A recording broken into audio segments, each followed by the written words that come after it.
İşgüzar səhər davam edir. Bizə yeni qoşulan tamaşaçılarımızı da salamlamaq istəyirəm. Bu saatda danışacağımız mövzuları açıqlayıram. Bugün Bakıda bir sıra eskizlər dərinləşəcək, xətlər daha aydın görünəcək. Azərbaycanla enişli yoxuşlu əlaqələrə sahib İranın strategiyası məhz elə bugün paytaxtda məlum olacaq. Tehranın gələcək planları onun öz liderinin dilindən eşidiləcək. Bundan sonra İran-Azərbaycan münasibətləri hansı xətlə davam eləyəcək? Bu saatımızda araşdıracağıq. Üzünü Bakıya tutan təkcə İran deyil, İsrail də istiqamətini əzəli rəqibi ilə eyni yöndə tutub. İsrailin baş naziri Benyamin Netanyahunun Bakı səfəri gündəmdə qalmaqda davam eləyir. Tehranla Təl-Əvivin yolu Bakıda kəsişə bilər. Bəs bu yol tərəfləri hara aparacaq? Bakının bu cəhdlərinə qlobal dünyada necə reaksiya veriləcək, müzakirə eləyəcəyik.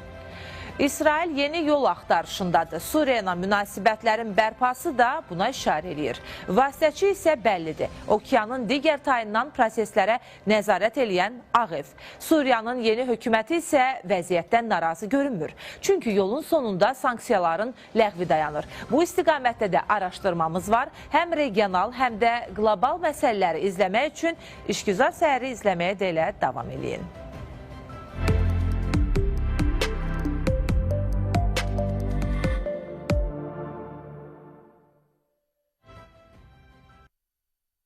Əvvəlcə digər istiqamətlər üzrə. Fövqəladə Hallar Nazirliyi gözlənilən hava ilə əlaqədar olaraq əhaliyə müraciət edib. Qeyd olunub ki, intensiv yağıntıların səbəb ola biləcəyi sel və daşqından qorunmaq üçün vətəndaşlar təhlükəli ərazilərdən uzaq durmağa diqqət yetirsinlər. Müraciətin detallarını isə Rəqsanə İbrahimzadə qurum rəsmisi ilə birgə diqqətimizə çatdıracaq. Rəqsanə, hər vaxtın xeyir olsun.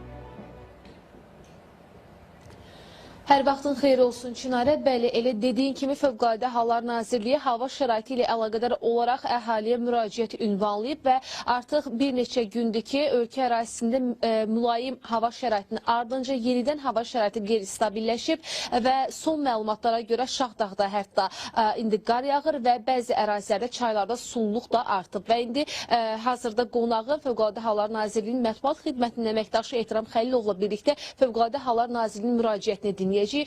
Xoş gördük. Buyurun detalları sizdən eşidək. Bəli, sizin də qeyd etdiyiniz kimi hazırda ölkə ərazisində qeyri-sabit hava şəraiti hökm sürür və bununla bağlı Fövqəladə Hallar Nazirliyi əhaliyə müraciət edərək müvafiq təhlükəsizlik qaydalarına riayət etməyi tövsiyə edir, çağırır. Belə ki, bildiyiniz kimi intensiv yağışlarla bağlı əsasən dağ çaylarından sel və daşqın keçəcəyi proqnozlaşdırılır və bununla bağlı əhaliyə müraciət edərək əsasən sel və daşqın təhlükəli ərazilərdən uzaq durmağı və bu təhlükə ilə üzləşdikdə dərhal yaxınlıqdakı yüksəklik olan əraziyə çıxmağı tövsiyə edir və güclü küləkli hava şəraitindən əlaqədar olaraq Fövqəladə Hallar Nazirliyi vətəndaşlara əsasən yüngül konstruksiyalı və müvəqqəti tikililərdən, bina və reklam lövhələrindən, əsasən elektrik dirək və naqillərindən uzaq durmağı, onların altında dayanmamağı, əsasən hündür ağacların altında daldalanmamağı tövsiyə edir və bilirsiniz ki, güclü küləkli hava şəraitində əsasən yanğınların söndürülməsi işləri çətinləşdiyindən, mürəkkəbləşdiyindən yanğın təhlükəsizliyi qaydalarına xüsusilə riayət olunmalıdır və kiçik həcmli gəmi istifadəçilərinə müraciət edərək bildirir ki, bu cür güclü küləkli hava şəraitində dənizə çıxmaq qadağandır. Və şimşəklə bağlı olaraq ildırımlı hava şəraitində vətəndaşlar əsasən elektrik cihazlarını cərəyandan ayırmalı, sabit rabitədə daxil olmaqla telefondan istifadə etməməyi, elektrik dirəkləri və hündür ağacların altında daldalanmamağı, xüsusən bu cür hava şəraitində əsasən çökək yerləri seçməyə tövsiyə olunur. Təşəkkürlər. Çox son informasiyaları biz və tamaşaçılarımızla paylaşdığınız üçün bir də xatırladım ki, Fövqəladə Hallar Nazirliyi dəyişkən qeyri-stabil hava şəraiti ilə əlaqədar olaraq təhlükəsizlik qaydalarına əməl etmələri ilə əlaqədar əhaliyə müraciət ünvanlayıb və biz hazırda müraciətin detallarını eşitdik. Təbii ki, elə bundan əvvəlki həftələrdə qeyri-stabil dəyişkən hava şəraitində biz küləyin və yağıntılı havanın acı fəsadlarını da görmüş olduq və bu baxımdan da diqqətli olmaqda fayda var. Çatdıra biləcəyimiz informasiyalar bu qədər idi. Söz yerdə sizdədir. Təşəkkürümü bildirirəm. Ayda Rəqsanə daha doğrusu məlumatı bizimlə bölüşdüyün üçün indi elə Ayda ilə bağlantı yaradacağıq. Çünki böyük qayıdış davam edir və Xocalı şəhərinə daha 33 ailə köçürülüb. Köç bugün səhər saatlarında reallaşıb. Prosesin detalları barədə ilə Ayda Zərgərli bizə çatdıracaq. Ayda, hər vaxtın xeyir olsun. Yenidən salamlayırıq səni.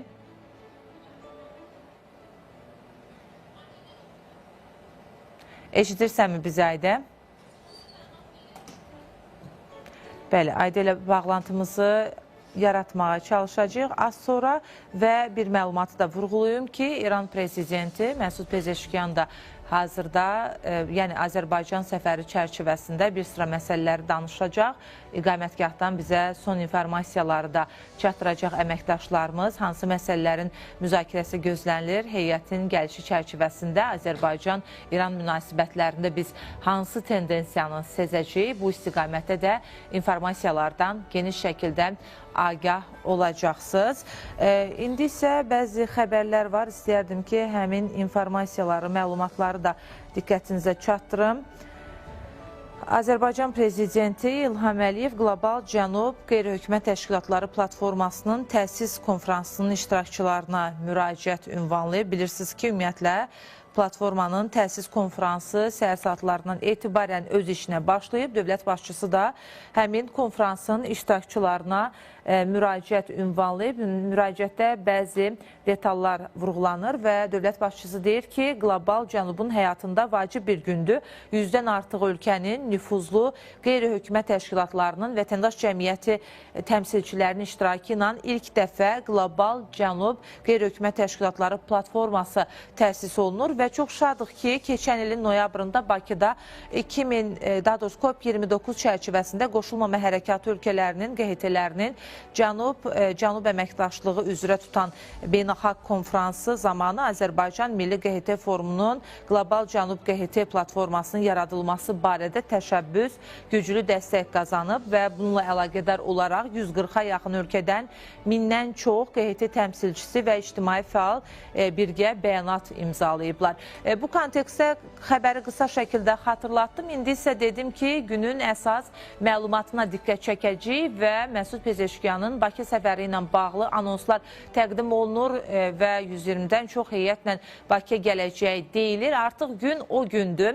Elə Zulbada prezident iqamətgahında olan həmkarım Şəhla Vəliyevə bu haqda informasiyaları sizinlə bölüşəcək. Şəhla, hər vaxtın xeyir olsun. Hər vaxtın xeyir olsun Çinarə. Şəhla, hansı məsələlərin danışılacağı gözlənilir? İlkin topladığın informasiyalar nədən ibarətdir? Səndən eşidək.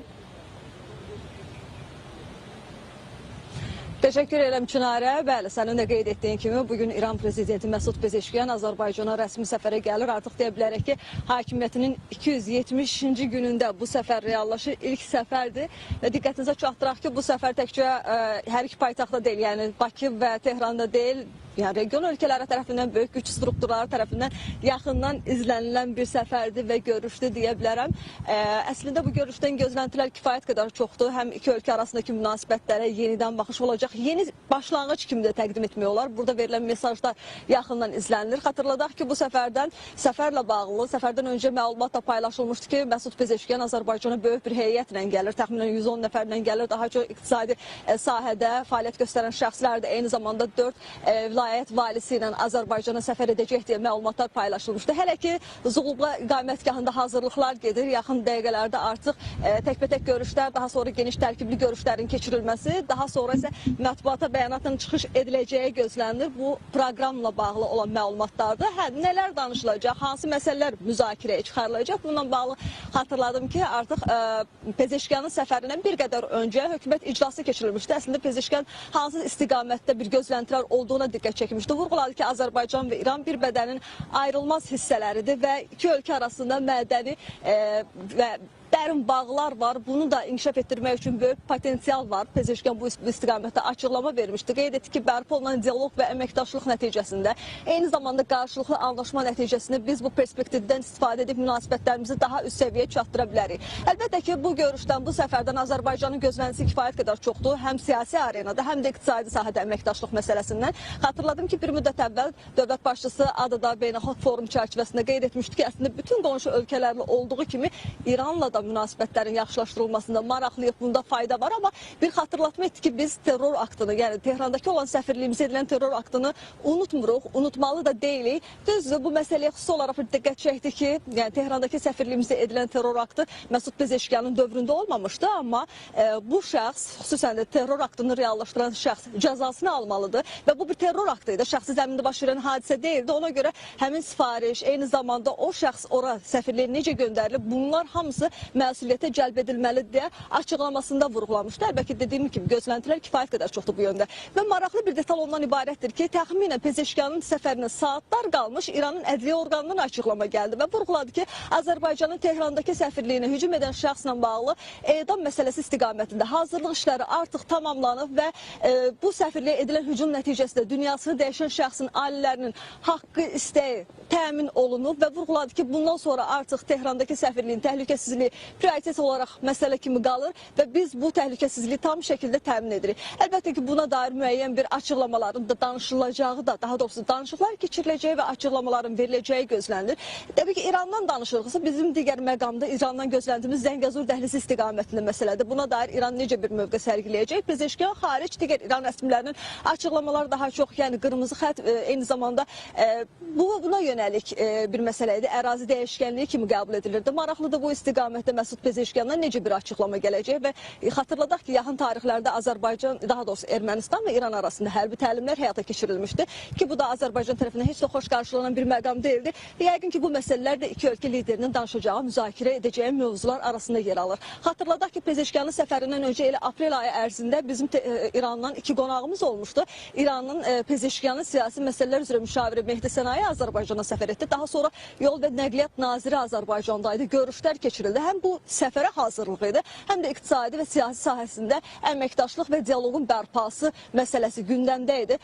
İstisna edilmir ki, bu səfər çərçivəsində Araz dəhlizi, artıq biz bunu belə adlandıra bilərik. Bu məsələ müzakirəyə çıxarılacaq, hansı ki, Azərbaycanın Şərqi Zəngəzur iqtisadi əyalətini Naxçıvanla birləşdirəcək yoldan gedir. Bu istiqamətdə artıq yol və nəqliyyat naziri, İranın yol və nəqliyyat naziri Azərbaycanda olarkən danışıqlar keçirilmişdi, görüşlər keçirilmişdi. Zəngilandaydı, yerində proseslərlə maraqlanmışdı. Böyük ehtimal bu məsələlər də müzakirəyə çıxarılacaq və iqtisadi əməkdaşlığa dair bir mesajlar veriləcəyi istisna edilmir. Dediyimiz kimi, daha çox gözləntilər siyasi yöndə irəliləyiş olacaqmı? Doğrudan da ziqzaq olan münasibətlər artıq bir xəttdə davam edəcəkmi? Nəzər alsaq ki, həm də region ətrafında baş verənlər, İran ətrafında baş verən proseslər var. Azərbaycanın bir tərəfdən İran həm qonşusudur, digər tərəfdən strateji tərəfdaşı İsrail məsələsi var. Bu məsələlər də iki liderin müzakirə edəcəyi mövzular arasında yer ala bilər deyirik. Hələ ki, bunlar gözləntilərdən ibarətdir əlbəttə ki, artıq görüş keçiriləcək, ondan sonra geniş tərkibdə görüş olacaq. Gəlin informasiyaları da elə biz də birbaşa olaraq Ayrı 24-ün efirində sizin və tamaşaçıların diqqətinə çatdıracağıq. Təşəkkürümü bildirəm. Şəhla, məlumatları bizə ötürdüyün üçün ilkin informasiyalar hələ ki bunlardan ibarətdir. Ancaq əlbəttə ki, Məsud Pezeşkiyanın artıq iqamətgaha çatmasından sonra digər detallar da bəlli olacaq. Hələ ki, ilkin hazırlıq prosesləri Zulubada, prezident iqamətgahında icra olunur və Bakı elə qonağını qarşılayacaq. Məsud Pezeşkiyanın hansı dildə danışacağı ilə bağlı xəbərlər verilir neçə gündür. Bu və digər istiqamətləri az sonra bir daha sizə xatırladacağım. Amma istəyərdim ki, digər bir bağlantımızı yaradaq. Az öncə də anons etdim ki, böyük qayıdış davam eləyir. Xocalı şəhərinə daha 33 ailə köçürülüb. Köç bugün səhər saatlarında reallaşıb. Prosesin detallarını Aydə Zərgərli bizə çatdıracaq. Aydə, hər vaxtın xeyir olsun. Salam Çınarə, hər vaxtınız xeyir olsun. Məcburi Köçkünlər və Qaçqınlar üzrə Dövlət Komitəsinin qarşısındayıq və burada olmağımızın səbəbi bugün də hər dəfə olduğu kimi mərhələli formada bugün də köç prosesi həyata keçirilib. Bu dəfə isə fərqli istiqamət üzrə, Xocalı şəhəri istiqaməti üzrədir ki, 137 nəfər, yəni ümumilikdə ailəli 33 ailə nəzərdə tutulub və həmin ailələr artıq Xocalıya üz tutublar. Artıq onlar yoldadılar. Yəqin ki, bir neçə saatdan sonra mənzil başına çatacaqlar. Ancaq media nümayəndələri həmin şəxslərlə həm söhbət olublar, onların sevinclərini bölüşüblər və onlar bildiriblər ki, onlar arasında çox sevinənlər var və illərdir ki, bu günü, bu anı gözləyirdilər və qeyd etmək istəyirəm ki, Xocalıya bu ilk köç deyil, mərhələli şəkildə həyata keçirilir köç və ümumilikdə 85 ailə köçürülüb bu günə qədər, o da 341 nəfər edir. Xatırlatma etmək istəyirəm ki, Şərqi Zəngəzur və Qarabağ üzrə isə bu günə qədər 40 mindən çox insan yaşayır və hər dəfə mərhələli şəkildə köç prosesi həyata keçirilir ki, bu rəqəmlərin də sayı artmaqdadır və bununla yanaşı 40 min içərisində orada çalışanlar, dövlət strukturunda, eləcə də digər bərpa quruculuq işlərində də işləyənlərin ümumi sayı nəzərdə tutulub ki, hətta yenidən orada tədris, səhiyyə sistemində də çalışanlar, məsələ Qarabağ, Şərqi Zəngəzura köç prosesində köçürülən şəxslərin özləridir ki, özlər öz doğma yurt yuvalarına qayıdıblar, eyni zamanda oradakı işlərdə fəaliyyət göstərirlər. Bir daha xatırladıram ki, 137 nəfər yenidən Xocalıya üz tutdu və öz doğma torpaqlarına qovuşacaqlar bugün və yəqin ki, bu bir neçə saatdan sonra həyata keçiriləcək. Onların mənzillərinin açar vermə təqdimatı da olacaq ki, təbii ki, biz növbəti buraxılışlarımızda da bununla bağlı izləyicilərimizin diqqətinə həmin informasiyaları çatdıracağıq və mərhələli şəkildə hər dəfə fərqli bölgələrə köç prosesləri həyata keçirilir və biz də bu informasiyaları qeyd etdik və bugün də bu proses Xocalı istiqamətindədir. Çatdıracağım məlumatlar hələlik bundan ibarətdir və sözü yenidən sən ötürürəm. Təşəkkürümü bildirəm Aydə, məlumatı bizimlə paylaşdığın üçün. İndi isə manşetlərə diqqət yetirək, görə dünya mediası nədən yazır?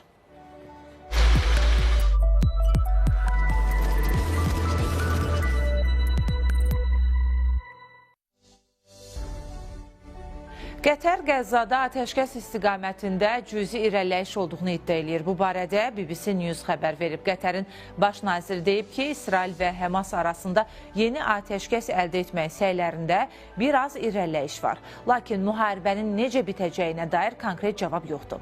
Həmas təklif edib ki, belə bir razılaşmanın bir hissəsi kimi tərk silahı nəzərdən keçirə bilər. Ancaq bunun üçün İsrail bütün qüvvələrini Qəzzadan çıxarmalıdır. Digər media orqanına da nəzər yetirək, Ukrayna ilə bağlı razılaşmanın şərtləri barədə danışmaq hələ tezdir. Bunu Kremlin sözçüsü Dmitri Peskov deyib. TASS agentliyinin məlumatına görə katib Ukrayna münaqişəsinin nizamlanması üzrə işlərin davam etdiyini bildirib.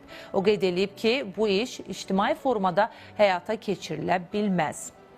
Digər media orqanına da nəzər yetirəcək, Şimali Koreya Rusiyaya qoşun göndərdiyini təsdiqləyib. Associated Press məsələ ilə bağlı xəbər verib. Pxenyan ilk dəfə olaraq Ukraynaya qarşı müharibəni dəstəkləmək üçün Rusiyaya ordu tədarük etdiyini vurğulayıb. Bu addımın Rusiya ordusu ilə əməkdaşlıq və Kurskun Ukrayna qüvvələrindən azad edilməsi məqsədi ilə atıldığı da xüsusilə diqqətə çatdırılıb.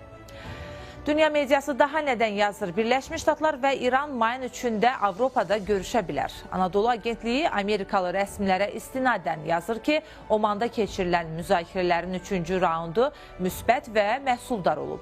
Görüləsi çox işlərin olduğu bildirilsə də, tərəflərin razılaşma yolunda ciddi yol qət etdikləri deyilir. Bundan əvvəl Oman Xarici İşlər Naziri də Vaşinqtonla Tehranın mayın 3-də görüşəcəyini deyib. Görüşün Avropanın konkret olaraq hansı ölkəsi olacağı isə hələlik açıqlanmayıb.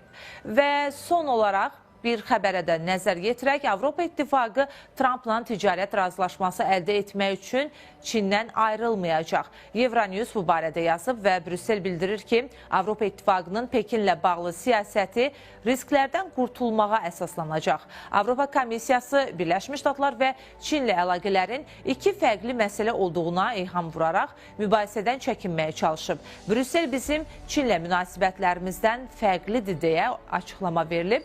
Belə, bununla da manşet xəbərlərini diqqətinizə çatdırdıq. İndi isə anonslara baxaq, irəliyən dəqiqələrdə hansı məsələlərdən danışacağımızı xatırlatmış olaq. İran prezidenti Məsud Pezeşkiyan Azərbaycanla əməkdaşlıq perspektivlərindən danışıb. Tərəflər hansı sahələrdə birgə fəaliyyət göstərəcək? Donald Trump Suriya ilə İsrail arasındakı əlaqələri bərpa etməyə çalışır. Ağ Ev rəhbəri bu məqsədlə hansı rıçaqlardan istifadə edəcək?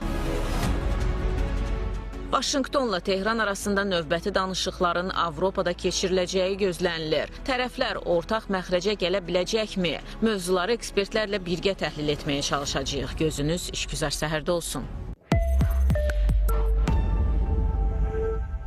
Bəli, elə qeyd elədik ki, daha çox hansı istiqamətlərdə danışacaq, amma bir xatırlatma da etmək istəyirəm. Azərbaycan prezidenti İlham Əliyev Qlobal Cənub QHT platformasının təsis konfransının iştirakçılarına müraciət ünvanlayıb və bəzi nüanslara toxunub, müstəmləkəçilik siyasətindən danışıb bir sıra ölkələrin və deyib ki, Azərbaycan müstəmləkəçiliyin bütün formalarını və təzahürlərini qətiyyətlə rədd edir. Bilirsiniz ki, bugün zaman-zaman Azərbaycana qarşı ittihamlar olsa da, Azərbaycan da müstəmləkəçilik siyasəti həyata keçirən ölkələrin adını çəkir. Bu dəfə dövlət başçısı vurğulayıb ki, təəssüflər olsun ki, hazırda qlobal cənubu təmsil edən bir sıra ölkələrin hələ də əziyyət çəkdiyi problemlərdən biri də bəzi qərb ölkələrinin yürütdüyü müstəmləkəçilik siyasətidir və biz bunun bütün formalarını, təzahürlərini qətiyyətlə rədd edirik. Xalqlara faciələr, köləlik, istirab gətirən bu cür davranışları qəbul edilməz hesab edirik. Azərbaycan prezidentinin konferans iştirakçılarına ünvanladığı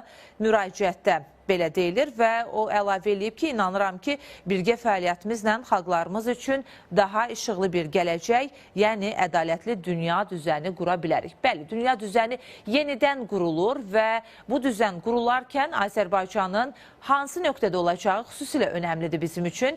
Bəlli məsələdir ki, bugün Azərbaycan həm Türkiyə ilə, həm İranla, həm İsrail ilə münasibətlərini yaxşı bir müstəviyə gətirmək istəyir. Bütün bu istiqamətləri studiyamızda danışacağıq. Siyasi şərhçi Bakir Həsənbəyli suallarımızı cavablandıracaq. Bakir bəy, zəhmət olmasa yaxınlaşın masamızın ətrafına.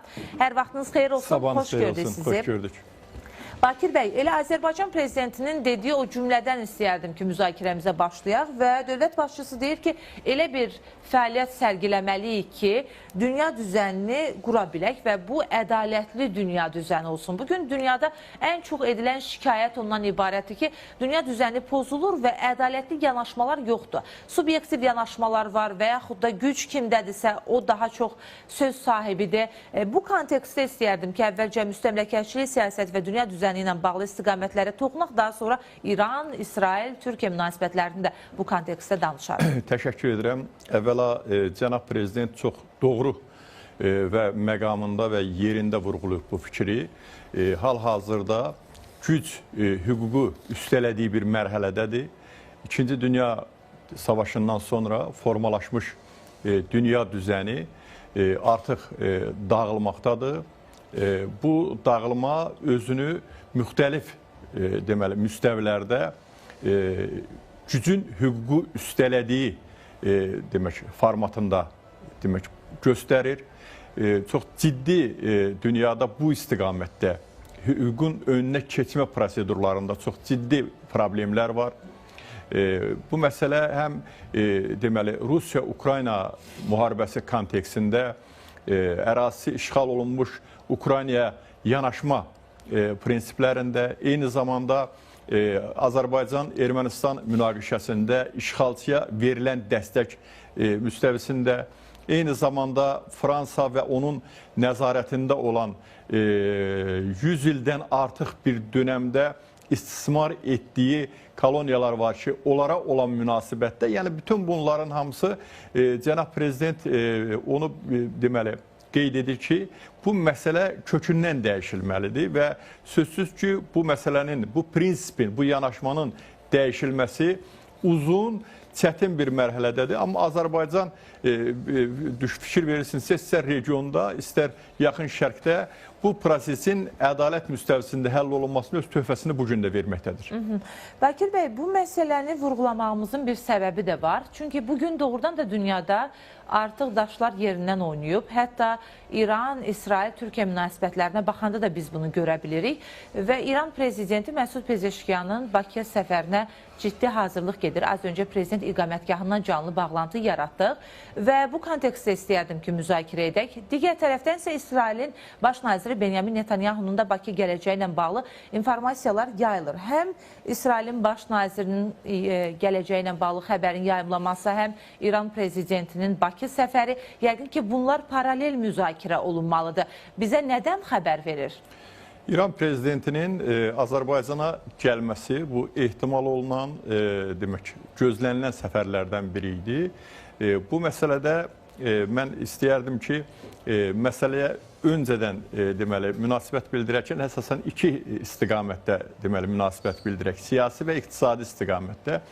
İqtisadi deməli istiqamətdə münasibət bildirərkən bizim İranla ticarət əlaqələrimiz bir o qədər də çox deyil. Məsələn, 2024-cü ildə bu 647-648 milyon deməli dollar civarında ticarət dövriyyəsi olmuşdu. Bu da Azərbaycanın ümumi xarici ticarət dövriyyəsinin 1,35%-dir. Yəni ciddi bir rəqəm deyil. Halbuki İranla biz qonşu dövlətik və nəqliyyat daşınma, logistika imkanlarında bir o qədər də ciddi xərclər deməli tələb olunmur, amma İranın özünün xarici siyasəti kontekstində bu proseslər bir o qədər də böyümür.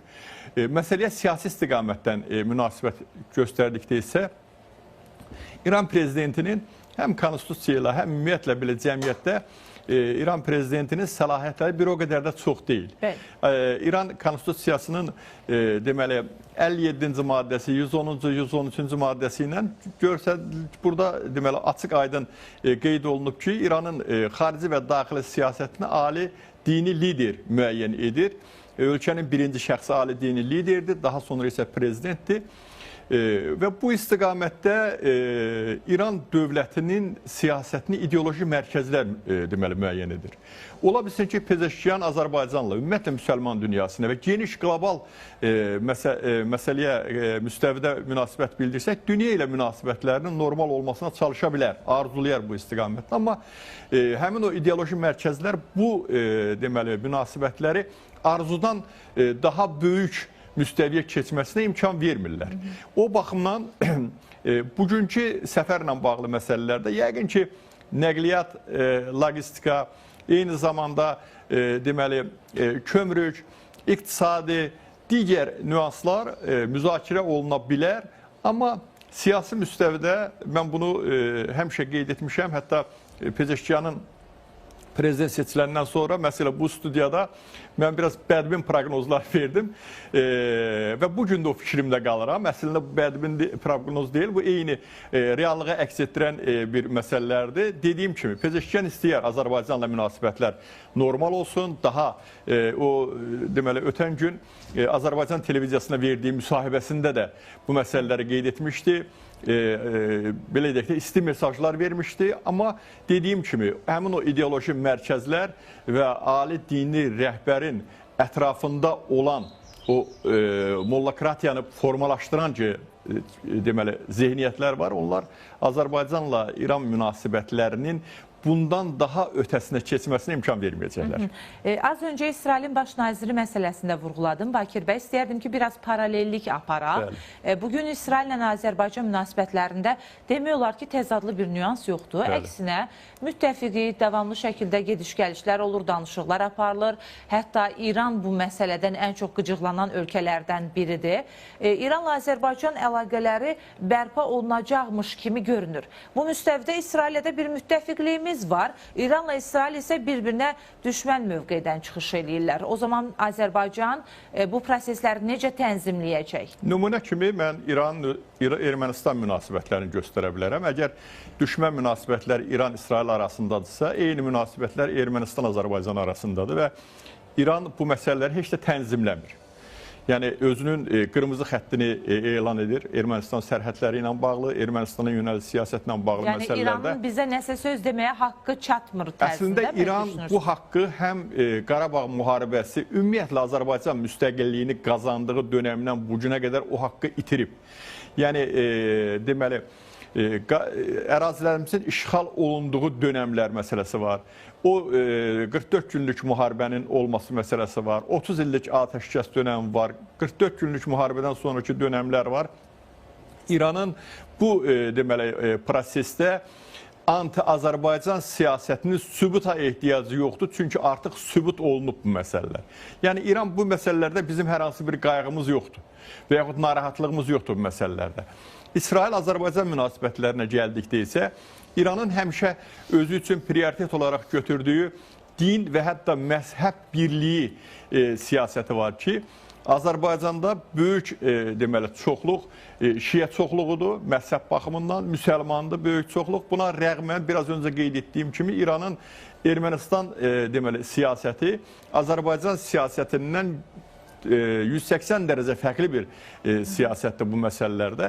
Amma buna baxmayaraq İsrailin Azərbaycana olan münasibəti biz zaman-zaman deməli bu münasibəti, məsələn, 2-ci Vətən müharibəsindən öncə Azərbaycanın işğalda, ərazilərin işğalda olduğu dönəmdə, müharibədən sonraki dönəmdə, müharibənin gedişində İsrailin beynəlxalq platformalarda, eyni zamanda ayrı-ayrı deməli ölkələrin rəhbərləri ilə görüşlərdə Azərbaycanın mövqeyini müdafiə etdiyinin dəfələrlə şahid olmuşuq.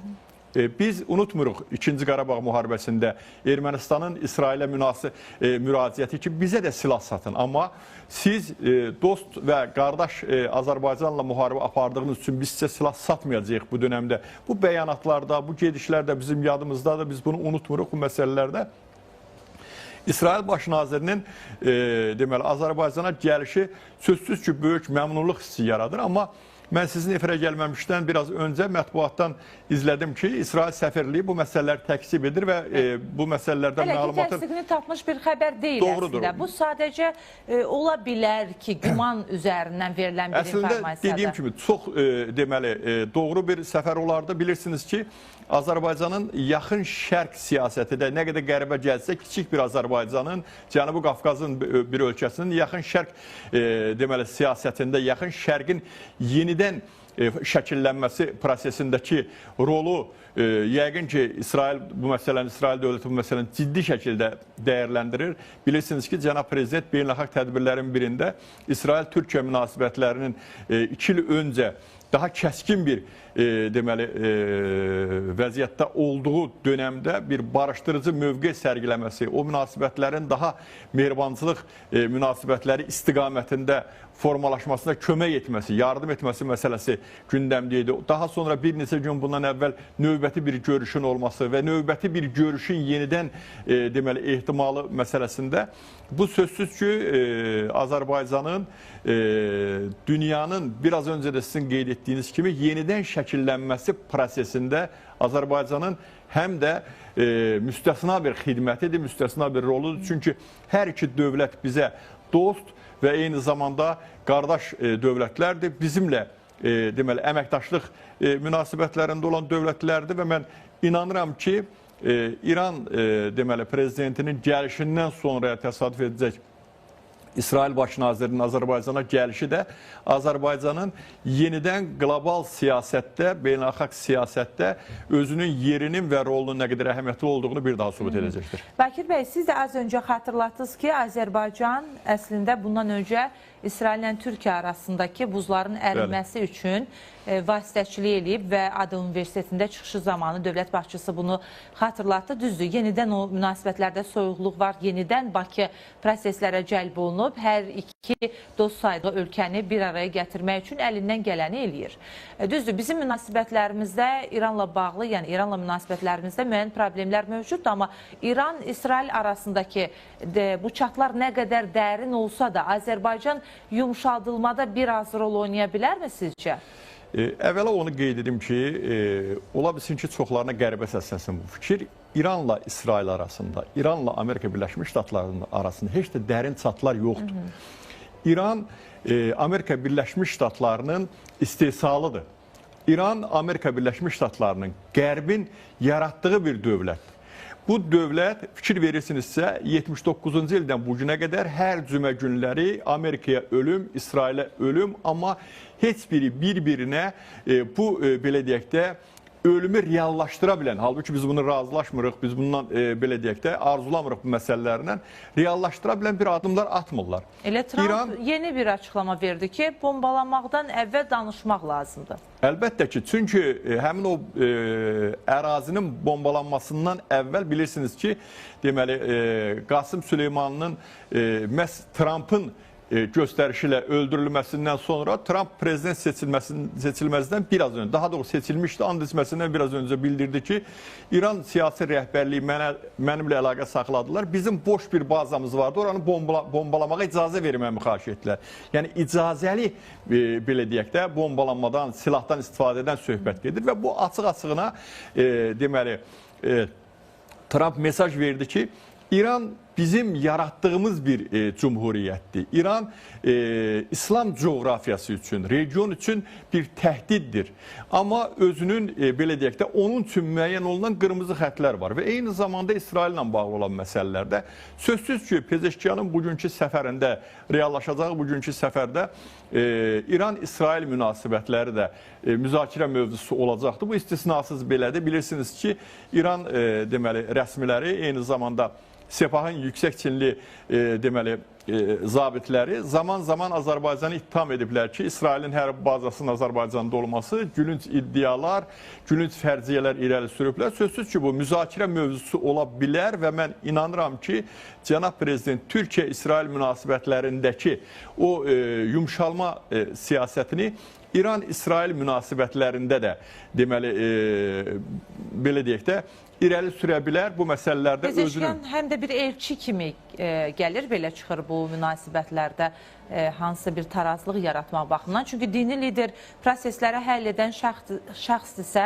demək ki, Azərbaycan prezidentinə Pezeşkiyan hansısa ciddi mesajlar ötürə bilməz. Səlahiyyəti yoxdur. O zaman bu məsələyə necə münasibət bildirir? İran hal-hazırda Qərbin nişangahında olan bir dövlətdir. Bugün diqqətlər Rusiya-Ukrayna müharibəsi ilə paralel həm də ABŞ-İran, İsrail-İran münasibətlərinə fokuslanıbdır. İran özünün hansı vəziyyətdə olduğunu gözəl bilir. İran nə qədər ki, mənim bu qədər silahlarım var, bu qədər imkanlar var. Bilirsiniz ki, İran son bir neçə ildə əsasən animasiya deməli çəkilişlərlə, filmlərlə, kiçik metrajlı belə deyək də, sənətli filmlərlə özünün gücünü nümayiş etdirməyə çalışır və bu da ritorikada biraz da gülünc görsənir bu məsələlərdə. Amma istəyirəm bir məsələni həm sizin həm tamaşaçıların diqqətinə çatdırım. Məsələn, bugünkü deməli görüşdə ehtimal olunan müzakirələrdən biri Rusiyadan alınan qaz məsələsi var ki, İran ildə Rusiyadan 55 deməli milyard kubmetr qaz almağı planlayır. Sual oluna bilər ki, dünyanın ikincisi olan qaz ehtiyatlarına görə dünya ikincisi olan İran nədən Rusiyadan bu deməli maye qazın alınması ilə bağlı Azərbaycandan razılıq istəyir ki, Astara üzərindən keçirilməsi ilə bağlı. Çünki İran sanksiyalar nəticəsində İranın həmin qazın hasilatı ilə bağlı hər hansı texnologiya sahib deyil və eyni zamanda sanksiyalara görə İrana hər hansı bir yatırımlar, sərmayələr olmur. Məhz bu baxımdan İran almaq məcburiyyətində qalıb bu məsələləri. Ona görə İranın bu ritorikasını dəyişəcəyi təqdirdə yersiz, yalancı, görüntü xatirinə ritorikalarını dəyişəcəyi tərzdə mən inanıram ki, deməli İran-İsrail, İran-Amerika münasibətləri normal məcraya düşə bilər və mən onu da inanıram ki, Azərbaycan prezidenti bu məsələdə özünün xidmətlərini göstərə bilər. Bakir bəy, təşəkkürümüzü bildiririk. Minnətdarıq sizə studiyamıza gəldiyiniz üçün və dəyərli izləyicilərimiz, biz elə Məsud Pezeşkiyanın Bakı səfərindən danışarkən daha geniş aspektdən məsələyə yanaşmağa çalışdıq. İsraillə münasibətlər necə tənzimlənəcək bu kontekstdə Türkiyə və İsrail arasında vasitəçi olan Azərbaycan indi də İran-İsrail münasibətlərinə hansısa formada təsir göstərə bilərmi? Bütün bu istiqamətlər haqqında müzakirə apararkən indi yaxın şərqə biraz diqqətimizi yönəldək. Suriya və İsrail əlaqələri bərpa oluna bilər və bu sahədə təşəbbüskar Birləşmiş Ştatlardır. Trump administrasiyası yaxın şərqdə gərginliyin azaldılması üçün bu amilin reallaşmasını vacib hesab edir və bölgədə təsir uçaqlarından istifadə etməyə çalışır. Belə ki, Ağ Ev lideri Dəməşqə sanksiyaların ləğvi müqabilində Təl-Əvivlə əlaqələrinə yenidən baxmasını istəyib. Görünən odur ki, Suriyanın yeni prezidenti də bu təklifə yaşıl işıq yandırıb. Tərəflər arasında gərginliyin ilk toxumları ötən əsrin ortalarına dayanır. Kök salmış bu ziddiyyətli münasibətin bərpası nə qədər realdır? Hansı şərtlər daxilində proses baş tutacaq? Detallar növbəti sujetdə. Birləşmiş Ştatlar Təl-Əviv və Dəməşq arasında diplomatik münasibətlərin bərpasına çalışır. Bu prosesin nəticəsidir ki, Suriyanın yeni lideri Əhməd Əl-Şara İsraillə əlaqələrin normallaşdırılmasında maraqlı olduğunu bildirib. O, bu barədə məlumatı Birləşmiş Ştatlar konqresmeni Cory Mills ilə görüşdən sonra bəyan edib. Ağ Ev rəsmisi Dəməşqə həmkarı Marlin Stutzmanla birlikdə səfər edib. Vurğulamaq yerinə düşər ki, bu Bəşər Əsədin devrilməsindən sonra Birləşmiş Ştatlar nümayəndələrinin ölkəyə ilk səfəridir. Məsələni analiz edən ekspertlər deyirlər ki, Vaşinqtonun bu addımı Trump administrasiyasının yaxın şərqdəki prosesləri həll etmək səylərinin bir parçasıdır. Ağ Ev Suriyaya qarşı tətbiq olunan sanksiyaların yumşaldılması və ya tam ləğv olunması müqabilində İsraillə münasibətlərin normallaşmasını istəyib. İsraillə bağlı da Əşşaranın bəyanatları var. Bu bəyanatlar nədir? Bu bəyanatlar odur ki, Suriya bundan sonra İsrail üçün təhlükə mənbəyi olmayacaq. Həmin müraciətdə qeyd olunur ki, Suriya İsrailin tələb etdiyi, yaxud da ki, qarşıya qoyduğu, yaxud narahat olduğu bütün məsələləri aradan qaldırmağa hazırdır. Bu məsələlər nə idi? Bu məsələlər təbii ki, Hizbullahın Suriyada yerləşdirilməməsi, onlara qarşı mübarizə aparılması, terrorçu qrupların, hansı ki, İslamcı terrorçu qruplar var və onlar İsrailə qarşı bu vaxta qədər də tədbir görməklə tanınmışlar və onların aradan qaldırması və s. və s. Və bütün bunların hamısının əşara aradan qaldırmağa söz verdiyini ifadə edir bu müraciətlərdə. Suriya rəsmiləri həmçinin hesab edirlər ki, xarici müdaxilələr fonunda da Dəməşq və Təl-Əviv birgə fəaliyyət göstərə bilər. Hətta proses o nöqtəyə çatıb ki, Suriya İbrahim sazişlərinə qoşulmaq imkanını belə nəzərdən keçirir. Bu sənəd 2020-ci ildə rəsmi olaraq tətbiq olunmağa başlamış ərəb dövlətləri və İsrail arasında barışığı ehtiva edən plandır. Sözügedən proses Trumpın ilk prezidentliyi dövründə yaxın şərqdəki gərginliyin azaldılması istiqamətində səylərinin nəticəsidir. O dönəm 6 ərəb ölkəsi sazişin bir hissəsinə çevrildi. Lakin 2023-cü ilin oktyabrında Qəzzada müharibənin başlaması proseslərə kölgə saldı. İndi Trump administrasiyası bölgədə təsir rıçaqlarından istifadə etməklə İsrailə qarşı formalaşmış mənfi fikirləri dağıtmağa çalışır. Əsəddən fərqli olaraq Suriyanın indiki hakimiyyəti, legitim hakimiyyəti zamanında ABŞ və İsraildə terrorçu təşkilatların və ya terrorçuların siyasında olmamışdır. Bu kontekstdə Əsəd rejiminin devrilməsindən sonra Suriyanın, İsrailin Suriyaya 800-dən yuxarı deməli hava uçuşları keçirməsi və Suriya ərazisindən müxtəlif obyektləri bombardman etməsi göstərir ki, Suriyadakı yeni rejimlə perspektiv münasibətlər hələ də İsrail iqtidarını narahat edir. Analitiklər deyirlər ki, Suriyanın İsrailə qarşı münasibətlərində korrektələr etməsində Türkiyə və İsrail nümayəndələrinin Bakıda baş tutan təmasları da təsir göstərib. Təl-Əviv rəsmiləri də deyirlər ki, İsrail proseslərin sülh yolu ilə həll olunmasında maraqlıdır. Göründüyü kimi tərəflərdən müsbət mesajlar səsləndirilir. Lakin ötən əsrin ortalarından gərgin olan əlaqələrin normallaşması isə hələlik sual altındadır. Bəli, artıq bu müstəvidə sujetdə detalları vurğuladıq. Bir xəbər də var, Gürcüstan prezidentinin Ermənistana səfəri ilə bağlı. Bilirsiniz ki, Gürcüstan prezidenti ilk xarici səfərini Azərbaycana elədi və elə həmin zamanda xəbər çıxdı ki, Ermənistana da gedəcək və artıq bugün rəsmi səfər edəcəyi ilə bağlı informasiyalar da yayımlanıb. Bu və digər istiqamətləri növbəti saatlarımızda da danışacağıq, ancaq bu saatın tamamında Röya digər yeni xəbərləri sizə çatdıracaq. Röya, hər vaxtın xeyir olsun, hansı məlumatların var? Buyur, söz səndədir. Hər vaxtın xeyir olsun Çinarə, səni və izləyicilərimizi yenidən salamlayıram. Vaxt itirmədən anonslarımıza keçid edirəm. Bugün Mixail Kavalashvili Ermənistana gedəcək, Gürcüstan prezidenti Vaqin Xaçaturyanla görüşəcək. Onlar mətbuat üçün birgə bəyanatda çıxış edəcəklər. Hava hücumundan müdafiə sistemləri bir gecədə 110-dan çox Ukrayna puasını məhv edib, bəyanatı Rusiya Müdafiə Nazirliyi verib. Bu və digər vacib xəbərləri az sonra detallı şəkildə izləyicilərimizə çatdıracaq. Buyur Röya.